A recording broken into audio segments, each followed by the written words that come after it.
Según Hernández Bayona, el afecto es una capacidad psicológica básica constituida por la totalidad de las emociones, sentimientos, pasiones, estado de ánimo y todos los matices de la experiencia sensible. Además de constituir siempre la base misma del psiquismo, es una facultad relacional por excelencia. En este sentido, el contacto físico canaliza desde temprana edad la expresión del afecto a través de reacciones de apego y rechazo.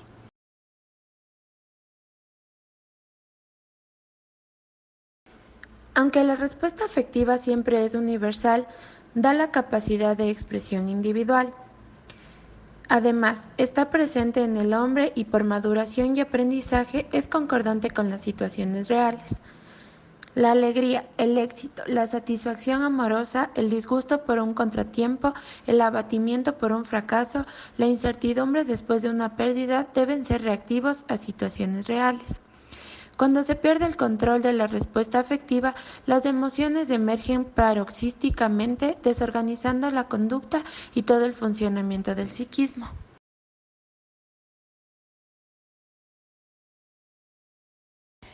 Dentro del sentimiento intervienen bases biológicas como la corteza del cíngulo, corteza prefrontal y el hipocampo.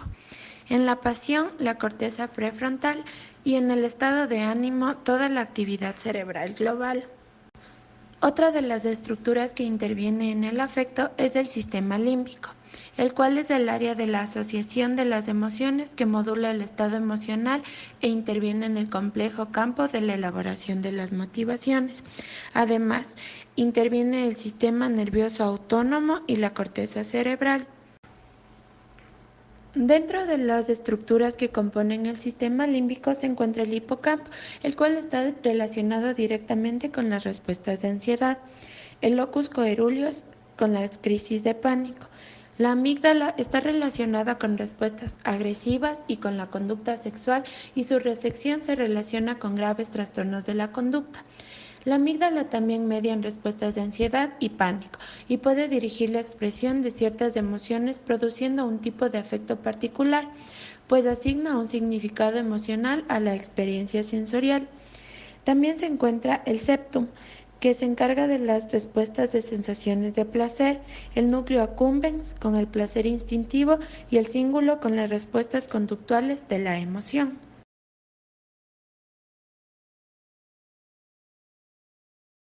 Según Hernández Bayona, los afectos fundamentales que son normales pueden volverse patológicos cuando no hay ninguna causa objetiva ni aparente que los produzca, o cuando hay una causa y la respuesta afectiva sea desproporcionada, o cuando la duración de la respuesta sea más prolongada en el tiempo que la mayoría de personas.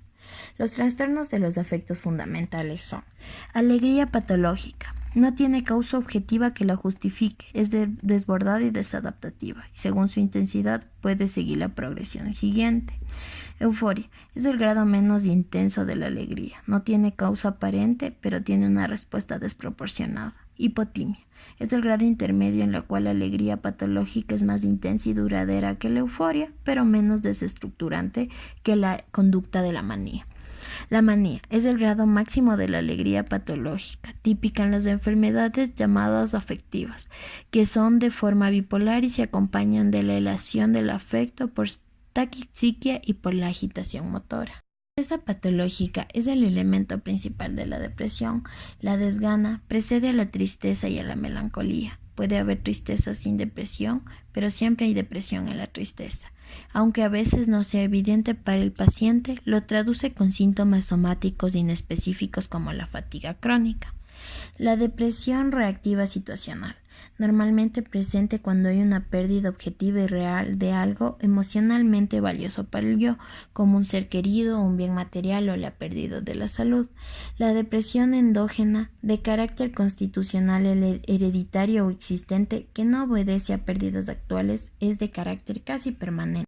La depresión, además de la tristeza patológica, aparecen otros elementos psicopatológicos como trastornos del sueño, apetito, fatiga fácil, bradycardia, actitud pasiva, el enlentecimiento motor. El deprimido se cierra ya en su propio círculo vicioso, en una experiencia nueva culpable. Antes fui culpable de hacer lo indebido y ahora soy culpable de no hacer lo que debo. La depresión en niños. El cuadro clínico infantil tiene manifestaciones similares a la depresión de un adulto. Son más frecuentes en somatizaciones, la agitación psicomotora, manifestaciones psicosomáticas, irritabilidad, bajo rendimiento escolar, angustia por separación y fobias. Depresión en adolescentes. Se presenta en el adolescente con una conducta oposicionista, negativista, antisocial, uso de drogas, fugas de casa, sentimiento de que nadie lo comprende, irritabilidad, mal humor, agresividad.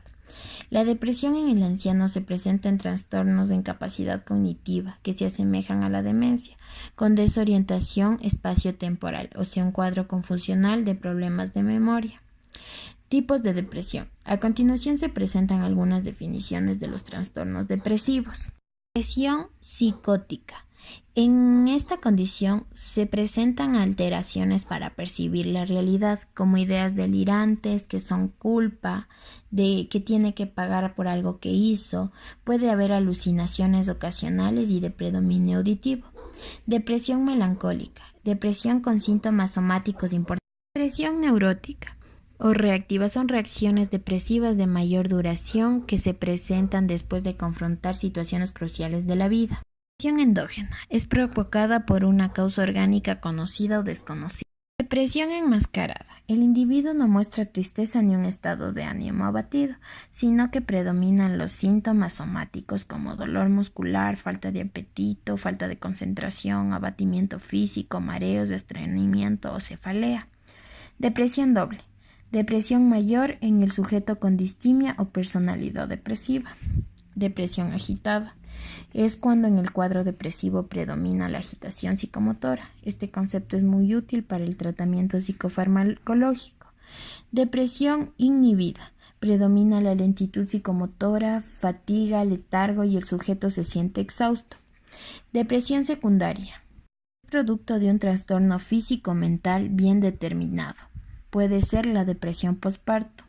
Depresión primaria. No existe un antecedente claro que explique por qué se desencadenó el cuadro depresivo. Depresión unipolar. El sujeto tiene 2 periodos de depresión, pero no de manía. Depresión en trastorno bipolar. El sujeto puede tener solo episodios depresivos o maníacos y se le llama trastorno monopolar. Cuando tiene tanto de uno como de otro, se le denomina bipolar. La angustia patológica es un temor indefinido a algo desconocido y generalmente referido al futuro. Corresponde a conflictos inconscientes no resueltos y sus manifestaciones se hacen a través de la esfera órgano-visceral. La fobofobia, la angustia de la angustia o la angustia a la angustia forman parte del complejo sintomático de la crisis de pánico. Como los ataques de pánico se corresponden a las crisis agudas de angustia. La ansiedad generalizada es un síndrome en el que la ansiedad y la preocupación exageradas se centran en una amplia gama de acontecimientos y situaciones casi imposibles de controlar por el sujeto. Trastornos cualitativos del afecto son las distimias. La labilidad emocional hace referencia a los cambios evidentes y frecuentes del afecto, originadas incluso por hechos poco relevantes. La incontinencia afectiva es la incapacidad del yo por controlar sus propias reacciones afectivas y emocionales en una descarga masiva y poco controlada. La disociación ideoafectiva consiste en una incoherencia entre lo que dice su expresión emocional y lo que se muestra. Desmoralización es un desestrés general con una percepción subjetiva de incompetencia, también llamado complejo de desahucio. Los impulsos suicidas. Uno de los riesgos más graves de la depresión es el suicidio. Por ello es importante entender distintas etapas por lo que puede pasar un deprimido. La fase 1. Al principio solo piensa que la muerte podría ser una solución para los problemas. Fase 2. Aparecen pensamientos recurrentes de quitarse la vida y pueden haber ideas de hacerlo, como guardar una pistola debajo de la almohada o comprar balas. Fase 3. Es la fase más profunda. El paciente decide quitarse la vida independientemente de las circunstancias externas y da opciones a los demás. Psicosis esquizoafectiva. En su manifestación clínica psicótica, que incluyen los síntomas de la esquizofrenia y de la bipolaridad, ciclotimia es una alteración mental crónica con periodos de hipotimia y subdepresión, expresándose como abatimiento ligero del estado de ánimo, pérdida del interés y gratificación para los eventos placenteros. La aedonia es un trastorno grave afectivo que implica la disminución severa o pérdida de la capacidad de encontrar placeres en situaciones normalmente que deberían ser y ya han sido antes placenteras.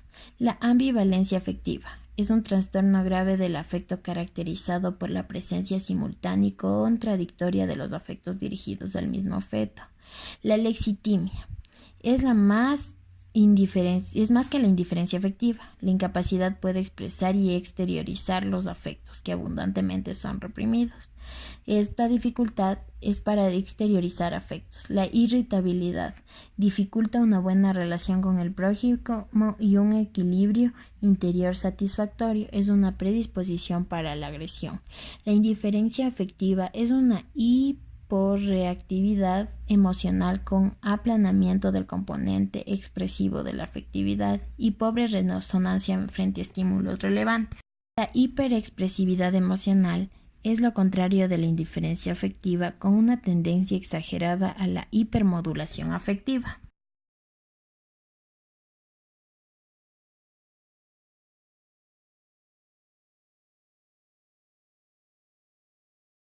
Según Robbins, la motivación es el deseo de hacer mucho esfuerzo por alcanzar las metas de alguna organización, condicionado por la necesidad de satisfacer alguna necesidad individual. Si bien la motivación general se refiere al esfuerzo por conseguir cualquier meta, nos concentramos en metas organizacionales, a fin de reflejar nuestro interés primordial por el comportamiento conexo con la motivación y el sistema de valores que rige la organización. Sin embargo, Mailo 1996 define a la motivación como el primer paso que nos lleva a la acción. Entiendo esta definición como que para el individuo realice sus acciones debe estar motivado. De lo contrario, hay que empujarlo al igual que un carro cuando éste se apaga, para que pueda realizar las acciones. Esto también ocasiona, desde mi parecer, un gasto de energía enorme, lo que origina que los gerentes que no tengan estrategias claras sobre la motivación de sus empleados pasen la mayor parte de su tiempo ocupados en cómo inventar la iniciativa en estos trabajadores.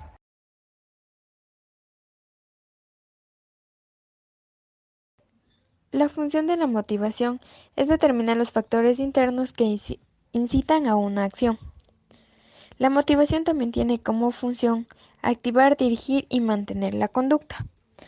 La motivación se basa principalmente en la actitud que nosotros manifestamos ante la vida y ante todo lo que nos pase.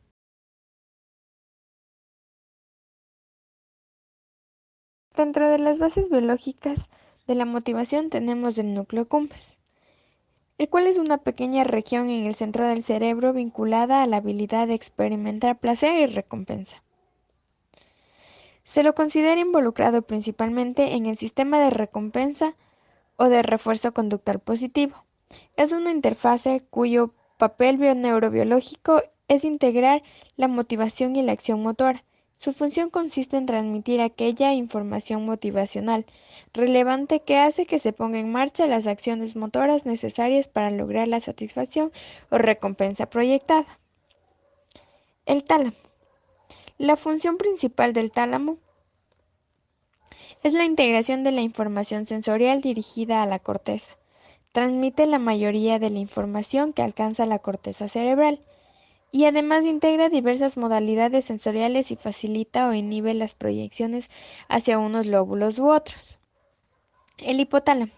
Es una glándula hormonal del volumen de un guisante situado en el centro del cerebro, que controla y regula cada glándula y a la vez cada una de las funciones del organismo. Su función principal es la homeostasis, que es el proceso de devolver alguna cosa a la neutralidad o a su punto de partida.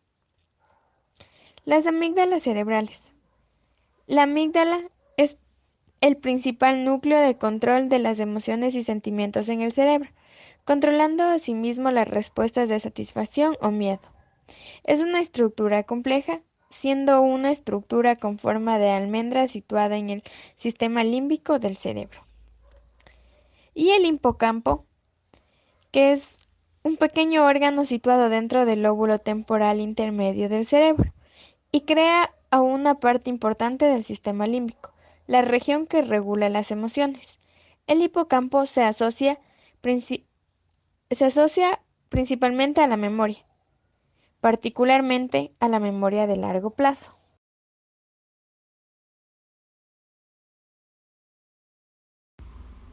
Alteraciones de la motivación. Apatía. Es la falta de emoción, motivación o entusiasmo. Es un estado de indiferencia en el que un sujeto no responde a aspectos de la vida social o física. Deja de hacer las cosas que más le gustan y se percibe a la vida como vacía y sin sentido. Formas en que se presenta la apatía. 1. Tiene poca motivación. 2. No tiene confianza. 3. No trabaja en grupo. 4. No hay nuevas ideas. 5. Poca participación. 6. Fácilmente se decae. 7. No tiene creatividad. Abulia. Deterioro de la voluntad de realizar cualquier tipo de acción. Es una indecisión en sentimientos de impotencia. Son perturbaciones propias de la depresión. Tienen incapacidad para iniciar y persistir en actividades dirigidas con un fin. Uno de los signos que se presenta en la apatía es que la persona puede estar sentada durante largo tiempo y mostrar poco interés en participar tanto en trabajo en grupos y en actividades sociales. Hipertonía descronizada. Corresponde a un tono muscular demasiado alto.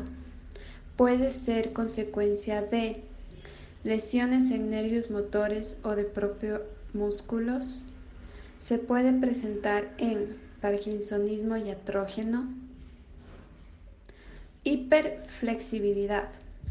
Consiste en tener mayor flexibilidad en las articulaciones, cartílagos y tendones de los sujetos.